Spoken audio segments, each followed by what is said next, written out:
नमस्कार, टीवी 9 राजस्थान पर आज की इनसाइड स्टोरी के साथ मैं हूं भविष्य त्यागी। इनसाइड स्टोरी में आज बात युवा और बेरोजगारों से जुड़े हुई सबसे बड़ी खबर की करेंगे। दरअसल राजस्थान से खबर आ रही है और यह खबर आरपीएससी से जुड़ी हुई है। आरपीएससी, पेपर लीक, भ्रष्टाचार, यह वो मसला है जो चुनावों में खूब सुनने को मिलता है और इस पर सियासत का शोर भी खूब सुनाई देता है। लेकिन अब इसको लेकर सरकार एक बड़ा कदम उठाने की दिशा में आगे बढ़ती दिखाई दे रही है। क्या करने जा रही है सरकार, यही आज आपको इनसाइड स्टोरी में बताऊंगा। दरअसल सरकार के पास वो रिपोर्ट आ चुकी है जिसके आधार पर आरपीएससी में सरकार बदलाव कर सकती है। किस तरह के बदलाव होंगे यह भी आपको आगे बताते हैं। दरअसल सबसे पहले यह समझिए कि किस तरीके से पूर्व की सरकार में नेता प्रतिपक्ष रहते हुए राजेंद्र राठौर आरपीएससी को भंग करने की मांग उठाते आए हैं। इसके अलावा कई और नेता विपक्ष में रहते हुए बीजेपी लगातार आरपीएससी को भंग करने की मांग करती रही और सचिन पायलट ने तो पूर्व में अपनी ही सरकार में आरपीएससी को भंग करने की मांग को लेकर अजमेर से लेकर जयपुर तक संघर्ष मार्च निकालकर अपनी ही सरकार को उन दिनों मुश्किल में डाल दिया था। इसके बाद से सरकार पलटी, प्रदेश में बीजेपी की सरकार भी आई और अब आरपीएससी भंग किए जाने को लेकर इन 9-10 महीनों में सरकार का रवैया ठीक वैसा ही था जैसा कि पूर्व की गहलोत सरकार में हुआ करता था। अब सरकार पर, भजनलाल सरकार पर, या सीधा कहें तो बीजेपी सरकार पर अब यह राजस्थान में आरोप लगने लगे थे कि भ्रष्टाचार को लेकर तो टालमटोल कर रही है। आरपीएससी में कथनी और करनी में बड़ा फर्क बीजेपी का नजर आ रहा है। पहले कह रहे थे कि भंग करना चाहिए और अब सरकार में आ गए हैं तो यू टर्न लेते दिखाई दे रहे थे। इस तरह के आरोपों में भजनलाल सरकार घिरी हुई थी। लेकिन अब जो खबर आई है वो बेहद काम की खबर है। चलिए इसके सियासी पहलू पर आगे बात करेंगे, लेकिन पहले आपको बताते हैं खबर क्या है। देखिए, आरपीएससी की कार्यप्रणाली में सुधार के लिए भजनलाल सरकार हरियाणा लोक सेवा आयोग की तर्ज पर सुधार की कोशिश करने के मूड में नजर आ रही है। आपको यह भी बता दें कि साल 2008 में हरियाणा की तत्कालीन सरकार ने हरियाणा लोक सेवा आयोग के सदस्यों की संख्या 8 से बढ़ाकर 12 की थी। हालांकि साल 2012 में सदस्यों की संख्या जो है वो फिर से घटाई गई और उनको 12 से 6 कर दिया गया। इसके 3 साल बाद यानी कि साल 2015 में हरियाणा लोक सेवा आयोग के सदस्य जो हैं उसकी संख्या फिर से बढ़ाई गई, लेकिन इस बार बहुत ज्यादा डिफरेंस नहीं था। इस बार 6 से बढ़ाकर 8 कर दिया गया। यानी कुल मिलाकर 2008 से लेकर 2015 तक महज हरियाणा लोक सेवा आयोग के सदस्यों की संख्या में ही आगे पीछे होता रहा। राज्य सरकार ने पिछले महीने, राजस्थान की सरकार ने विधानसभा अध्यक्ष वसुदेव देवनानी को हरियाणा सरकार की ओर से किए गए सुधारों के प्रयासों का अध्ययन करने का आग्रह किया था। उनको काम सौंपा गया था जो चेंजेस हरियाणा लोक सेवा आयोग में हुए हैं उनकी थोड़ी स्टडी करके आइए और फिर रिपोर्ट दीजिए।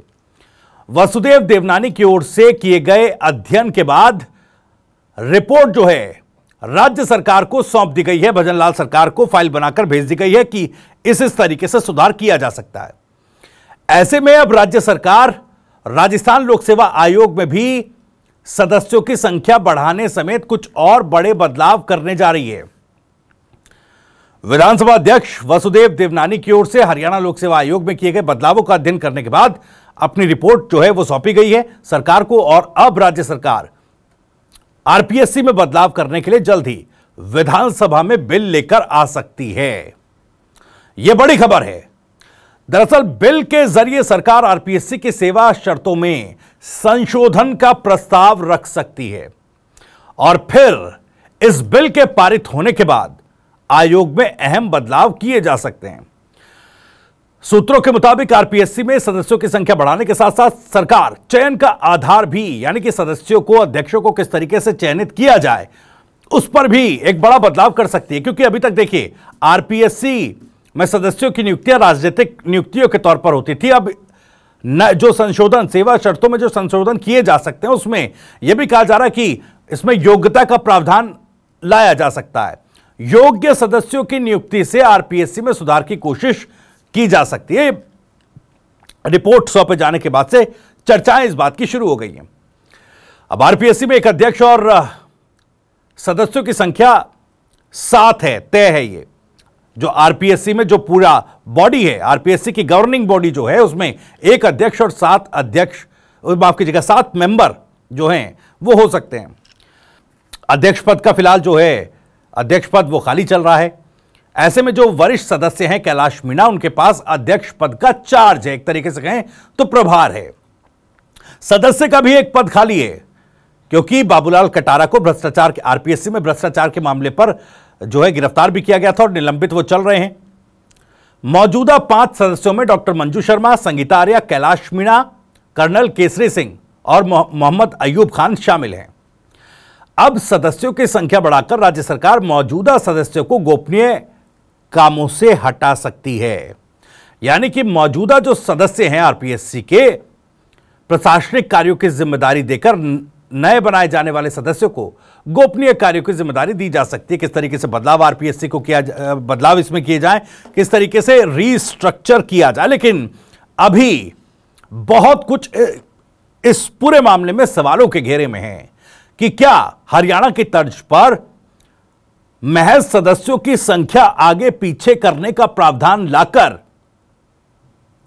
सरकार इस मामले को एक तरीके से कहें तो दबा देना चाहती है क्या, या वाकई चयन, जो सदस्यों का चयन है उसमें योग्यता को मैंडेट कर योग्य सदस्यों को नियुक्ति देने पर एक नया नियम जो है इसमें बनाया जा सकता है। क्योंकि देखिए मौजूदा समय में आरपीएससी की जो बॉडी है और इसमें जो नियम कायदे कानून हैं वो बड़े जटिल हैं। किस तरीके से अध्यक्ष और सदस्यों की नियुक्ति होती है और अगर उनको निलंबित करना है या फिर उनको हटाना है, इसके लिए राज्यपाल के साथ साथ राष्ट्रपति की भी मंजूरी जो है वो चाहिए होती है। तमाम कानूनी पेचीदगियां आरपीएससी में सामने सरकार के हैं। तो इन्हीं पेचीदगियों को देखते हुए किस तरीके से सरकार अब सेवा शर्तों में जो संशोधन बिल लेकर आने पर विचार कर रही है, तो उसमें किस तरह के प्रावधान किए जाएंगे, यह अपने आप में एक बड़ा सवाल यहां पर खड़ा हो रहा है। हालांकि अब देखिए पिछले 9 से 10 महीनों में जब जब बीजेपी सरकार से सवाल पूछे गए आरपीएससी को लेकर तो टाल मटोल करती नजर आ रही थी। और अब अचानक से जब रिपोर्ट जो है वसुदेव देवनानी ने राज्य सरकार को सौंपी है, तो उसके बाद हलचल भी सरकार के भीतर इस मामले पर थोड़ी नजर आने लगी है। लेकिन सवाल ये उठ रहा है कि क्या ये इंपैक्ट है, क्या केवल जब किरोड़ीलाल मीणा अपनी ही सरकार में आरपीएससी भंग करने की मांग कर रहे हैं, एसआई जो भर्ती परीक्षा है उसको रद्द करने की मांग कर रहे हैं, भ्रष्टाचार पर कार्रवाई करने की बात कह रहे हैं, वो कह रहे हैं कि देखिए मुझे बड़ी चिंता है, मैं बड़ा व्यथित हूं, अब तो चूंकि सरकार आ गई है अब तो ये काम कर दीजिए। और सचिन पायलट ने फिर से एक बार आरपीएससी को भंग करने के लिए मांग उठाती है। अब देखिए यहां पर इससे पहले राजेंद्र राठौर कह चुके हैं, पूर्व की सरकार में तमाम बीजेपी नेता आरपीएससी भंग करने की मांग उठाते हैं। लेकिन सवाल ये उठ रहा है इन कानूनी पेचीदगियों के बीच क्या वाकई आरपीएससी को भंग किया जा सकता है, और क्या अब इसके लिए सरकार प्रतिबद्ध है, या फिर सिर्फ रीस्ट्रक्चर, सिर्फ सदस्यों की नियुक्ति में नियुक्ति के नियमों में थोड़े बहुत बदलाव करके सरकार यह दिखाना चाहती है कि वाकई आरपीएससी में हो रहे भ्रष्टाचार के खिलाफ सरकार सजग है और इस पर सख्ती से सरकार ने कार्रवाई की है, या फिर प्रदेश में होने वाले 7 सीटों पर उपचुनाव तक के लिए कहीं ना कहीं इस मामले को हवा दी जा रही है। यह अपने आप में कई ऐसे सवाल खड़े हो रहे हैं क्योंकि आरपीएससी का और आरपीएससी में भ्रष्टाचार और पेपर लीक का मुद्दा राजस्थान की चुनावी राजनीति को हमेशा से गर्म करता आया है और चुनावी असर भी नतीजों में काफी दिखाई दिया है।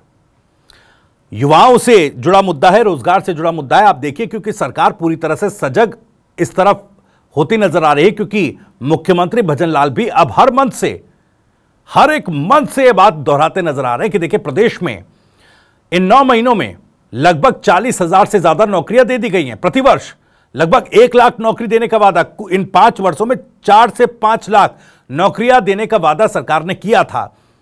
लेकिन रोजगार को लेकर सवाल उठ रहे थे, आरपीएससी को किस तरीके से रिस्ट्रक्चर किया जाए, आरपीएससी में भ्रष्टाचार कैसे रोका जाए, पेपर लीक पर कैसे नकेल कसे जाए, इसको लेकर क्या कार्रवाई सरकार कर रही है, इस पर इन 9 महीनों में लगातार सरकार से सवाल पूछा गया।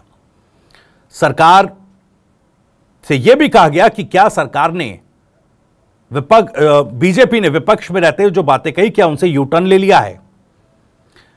क्या इन्हीं सवालों पर डैमेज कंट्रोल के लिए अब इस मामले को सरकार हवा दे रही है, या वाकई इस पर कुछ एक तरीके से कहें तो संशोधित नियम लाकर आरपीएससी की इमेज के साथ साथ उसकी कार्यप्रणाली को भी सरकार सुधारने की दिशा में आगे बढ़ेगी? इसी सवाल के साथ इनसाइड स्टोरी में इतना ही। अगर आपको वीडियो और जानकारी पसंद आई हो तो वीडियो को लाइक करें, ज्यादा से ज्यादा शेयर करें। आप भी इस मामले पर कुछ कहना चाहते हैं तो कमेंट बॉक्स आपके लिए खुला हुआ है। आप अपनी बात, अपना सवाल और अपनी राय कमेंट बॉक्स के जरिए हम तक पहुंचा सकते हैं। राजस्थान से जुड़ी और भी तमाम खबरों को सबसे पहले जानने के लिए सब्सक्राइब जरूर करिए। TV9 राजस्थान। नमस्कार।